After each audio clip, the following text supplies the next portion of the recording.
Jadi sampai di mana tadi? Hah? Ngomongin iblis.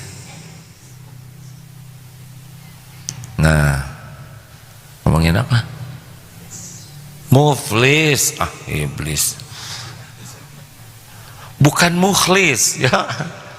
Nggak ada yang namanya muflis, bangkrut ya, bukan mukhlis ya, kasihan Pak Mukhlis. Muflis.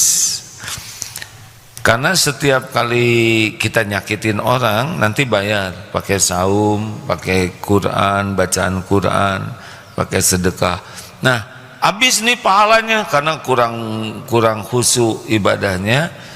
Habis pahala saum, pahala tahajud, pahala sedekahnya dipakai membayar orang yang disakiti. Jadi gimana? Tapi yang disakiti masih ada. Saya waktu itu dihina, saya difitnah, saya dibohongin, saya dikibulin, dia ngutang, nggak bayar-bayar.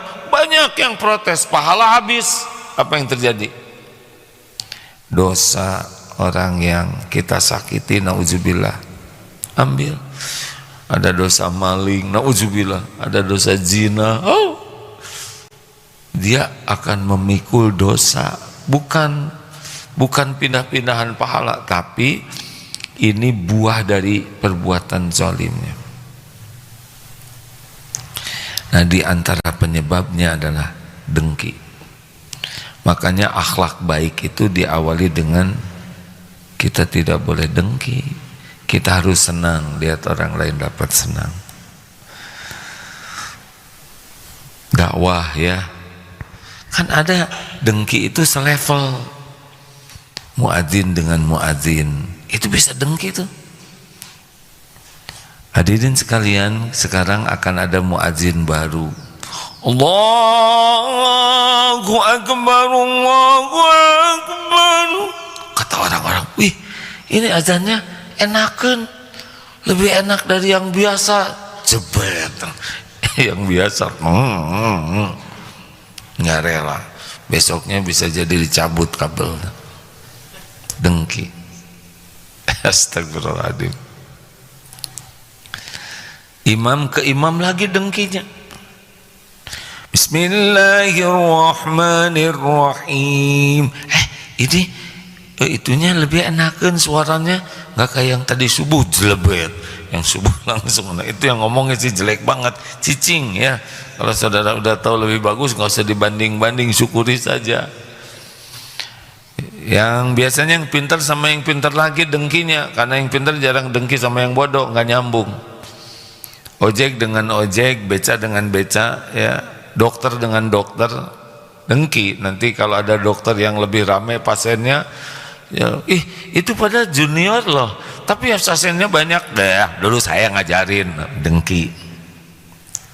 Orang dengki tuh nggak nyaman aja lihat orang lain dapat nikmat, dan ada kecenderungan menghina, menjatuhkan, meremehkan. Itulah pelajarannya. Belajar untuk dari orang lain.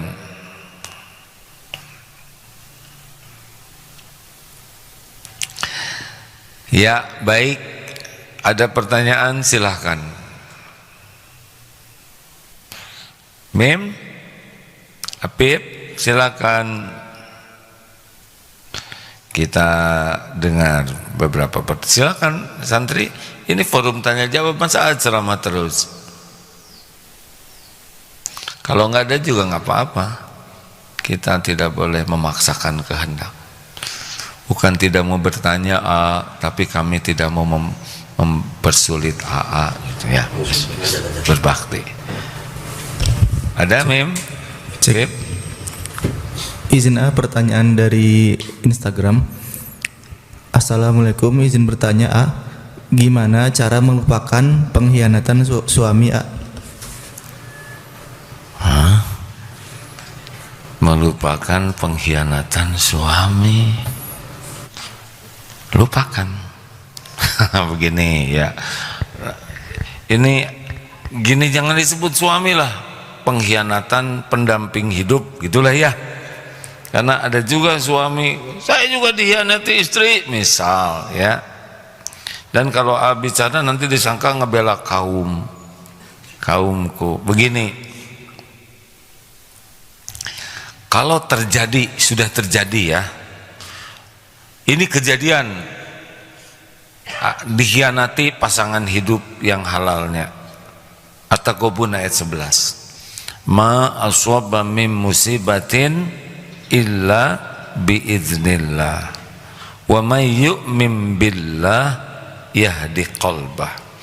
Tak ada satupun musibah yang menimpa kecuali dengan izin Allah. Barang siapa yang beriman kepada Allah, Allah memberi petunjuk di hatinya. Baca surat At-Taghabun ayat 11. Ini udah terjadi. Baca lagi surat Al-Hadid ayat 22, 23. Ma asaba min musibatin fil ard, tidak ada satupun musibah yang menimpa di bumi, wala fi anfusikum, dan juga pada dirimu, illa kecuali fi kitabim min qabli an nabra'aha inna dzalika 'alallahi yasir, kecuali sudah tertulis di lauh mahfuz sebelum kami mewujudkannya, yang demikian itu mudah bagi Allah. Likai la ta'sau ala ma fatakum wa la tafrahu bima atakum wallahu la yuhibbu kulla mukhtalin fakur, agar kalian tidak terlalu bersedih, berduka dengan yang luput, artinya dengan kejadian yang gak cocok, dan jangan terlalu gembira dengan apa yang Allah berikan. Bukan terlalu gembira, yang bagus tuh bersyukur ya. Dan Allah tidak menyukai orang yang sombong lagi membangga-banggakan diri. Kemudian buka lagi surat Asy-Syura ayat 30. Dah? Oh, ini udah tertulis. Oh, ini izin Allah. Asy-Syura ayat 30. Wa ma asabakum min musibatin fabima kasabat aydikum wa ya'fu an katsir. Musibah apapun yang menimpamu, ma asaba min musibakum. Jadi gimana? Masum fabima kasabat aydikum. Itu adalah buah dari perbuatanmu sendiri. Ih, bagaimana dia yang mengkhianati kok perbuatan sendiri? Saya tidak mengkhianati. Benar. Dalam hal ini yang berkhianatnya adalah yang itu nggak mau nyebut suami, si dia ya. Tetapi ini menimpa di rumah, pasti ada dosa. Dosa saya apa? Saya tidak pernah berkhianat. Nah, dosanya itu yang berat itu, nggak mau ngaku punya dosa. Tapi saya nggak pernah berkhianat. Benar, ke pendamping tidak berkhianat, tapi mungkin ke orang tua, ke anak, ke teman, dalam perjalanan hidup pasti ada dosa. Nah, dosa itu mengundang musibah itu menimpa. Gitu menurut ilmunya. Atau surat An-Nisa 79 ya. Di surat An-Nisa 79, ma asabaka min hasanatin faminallah wa ma asabaka min sayyiatin famin nafsik. Kebaikan datang dari Allah, keburukan datang dari diri kita sendiri. Saya nggak ngerti gimana begini. Misalkan kita kecopetan, udah jelas copet itu salah karena nyopet, tapi kepilihnya kita menjadi objek yang tercopeti. Benar nggak sih?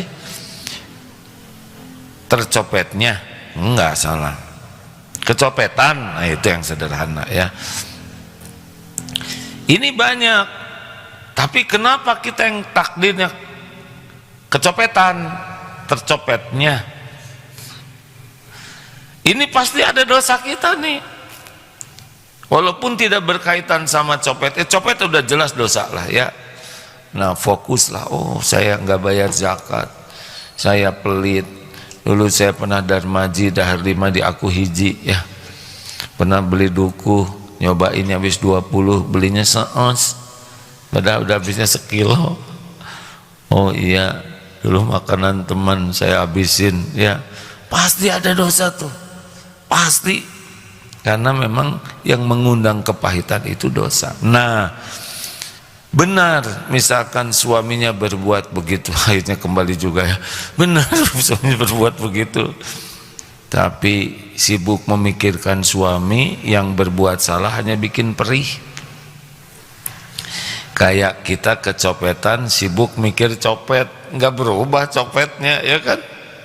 Harusnya dosa apa yang saya lakukan, tobat, ridho terhadap takdir yang terjadi. Kan ada dalilnya, barang siapa yang Allah mencintai satu kaum, seseorang, ibtalahum, Allah memberikan cobaan kepadanya, faman rodiya falahu ridho, barang siapa yang nerima takdir adanya cobaan tersebut, Allah ridho kepadanya. Ya Allah, saya terima ujian ini, bawa ke tobat, ampun ya Allah, saya mengakui saya banyak sekali menyakiti orang, inilah buah dari dosa saya, ampun.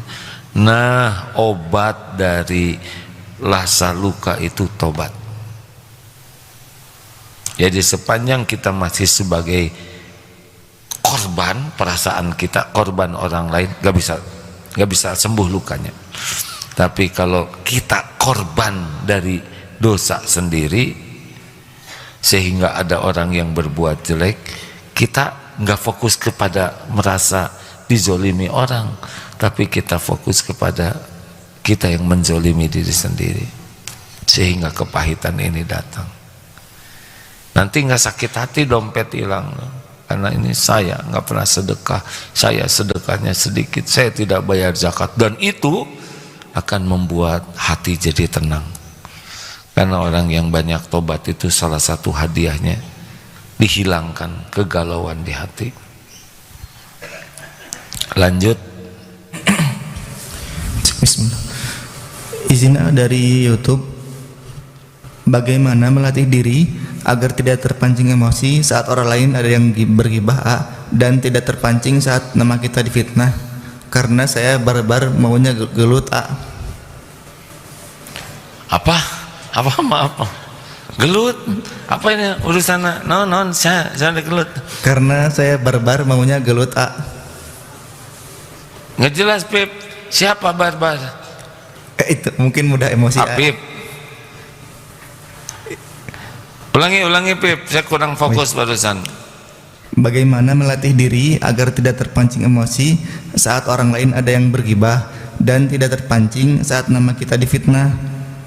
Karena saya barbar maunya gelut A, kalau mendengar itu mungkin. Oh, barbar teh maunya gelut. Iya, diganti atuh namanya, jangan barbar, soleh. Saya barbar, jadi maunya mau gelut, ganti soleh, jadi mau tahajud. Begini Bar,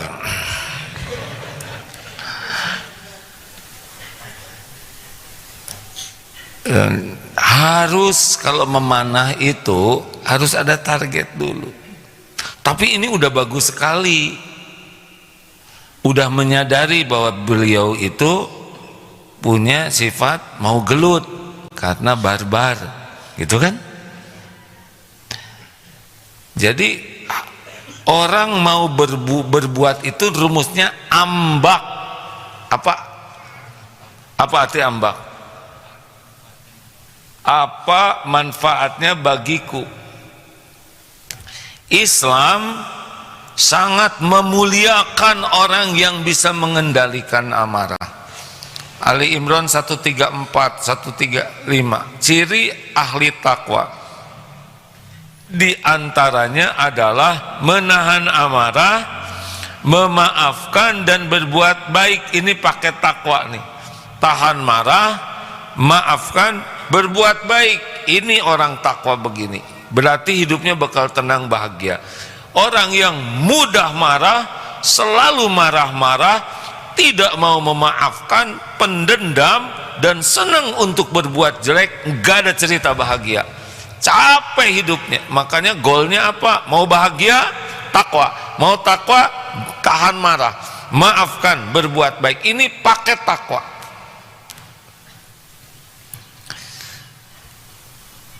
Al-Furqan ayat 63, wa idza khatabahumul jahiluna qalu salaman. Ini ibadur rahman, hamba yang Allah yang maha penyayang ini, hamba kesayangan Allah. Salah satu cirinya adalah kalau orang lain jahil berkata yang tidak bagus, qalu salaman, dijawabnya dengan perkataan yang membawa keselamatan. Tinggal milih mau grup yang mana. Kalau grup ahli takwa, grup yang mulia, bahagia, grup orang yang suka ditolong Allah, nah pilihannya adalah goalnya. Gimana caranya? Saya juga sudah tahu. Jangan marah tuh. Baru juga dinasihati yang jelas. Jadi mulailah yang kecil-kecil, ya. Kecil-kecil gimana yang jelas tuh, dimarahin saya ya enggak? Mulai kita pelajari. Saya tuh marahnya kalau lagi apa aja. Kan ada yang marah tuh biasanya inti marah itu meledak itu karena kalau ada yang tidak cocok dengan keinginan. Inginnya sepi, tahu-tahu ada yang ribut, marah. Inginnya bersih, kurang bersih, marah. Nah, kita harus berdamai dulu nih dengan hal yang tidak sesuai harapan.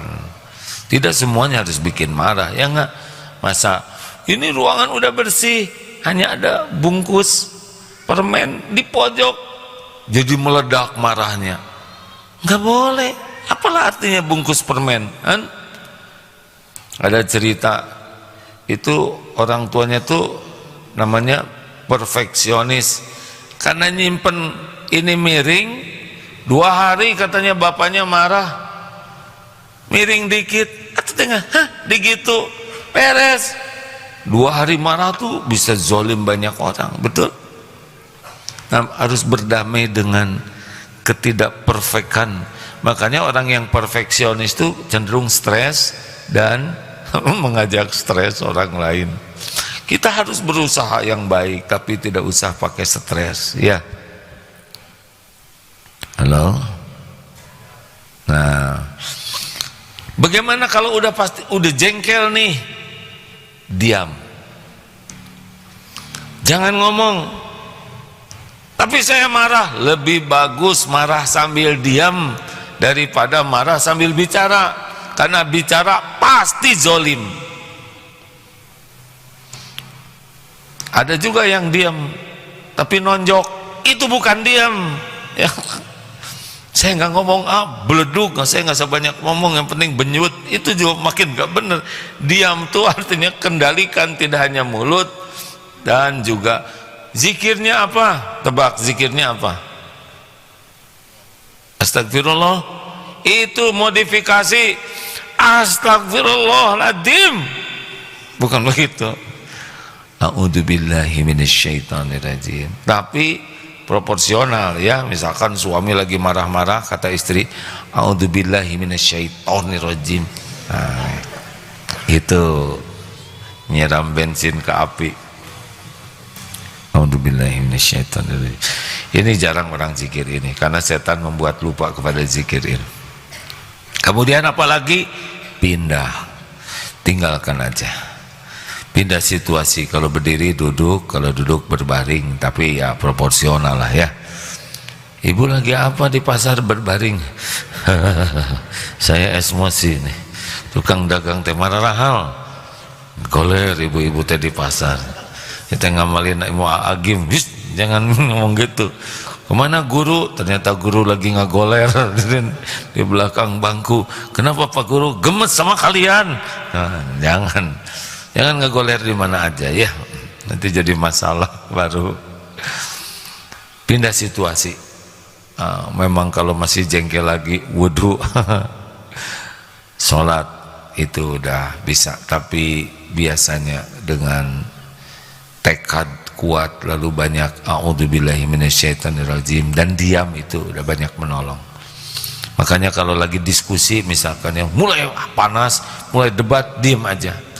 Jawab. Biasa kan salah ya. Kenapa diam aja? Sebentar, lagi nenangkan hati. Ya begitulah hidup, memang harus pakai mujahadah. Banyak yang bakal menjengkelkan. Tahu kenapa? Karena kitanya juga jengkelin ya. Hidup harus mujahadah, terus saja berlatih menahan keinginan, menahan amarah, menahan pandangan, menahan lisan, terus saja begitu hidup. Karena memang orang itu selamat karena paham agama dan bermujahadah. Lagi terakhir, cek bismillah. Izin dari TikTok. Apa indikator menyakiti orang? Kadang ada orang yang merasa sakit hati hanya karena ditegur atas kesalahannya.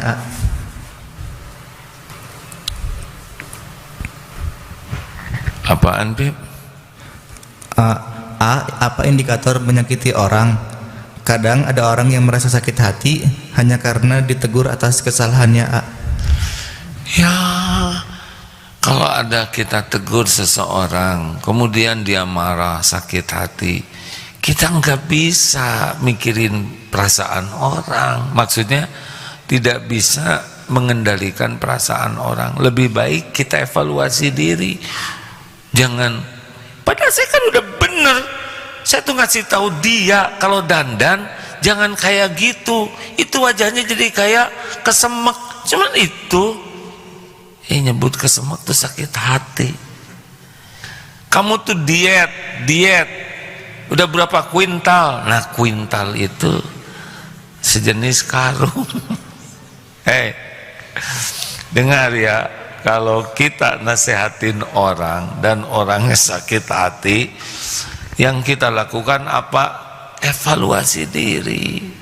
Jangan-jangan kita enggak ikhlas, jangan-jangan lagi sombong, jangan-jangan ngasih taunya itu kita lagi emosi, merasa lebih mulia, lagi ujub, merasa lebih soleh, sehingga Allah tidak memilih kata-kata kita menjadi jalan. Tobat. Si Abang ngebela terus orang. Tuh kan, bela dong saya kan memberikan nasihat, saya pembela kebetulan. Iya boleh, kan ada pembela kebenaran, ada pembela kebetulan.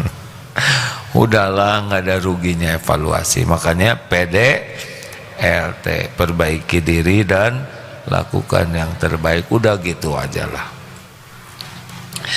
Bagaimana kita bisa memperbaiki orang lain, memperbaiki diri aja nggak bisa? Betul? Serius nih, kita nggak bisa memperbaiki orang lain. Yang bisa memperbaiki Allah. Allah menggunakan kita jadi jalan. Ku anfusakum wa ahlikum naro. Jadi kalau ada apa-apa tuh perbaiki diri, lakukan.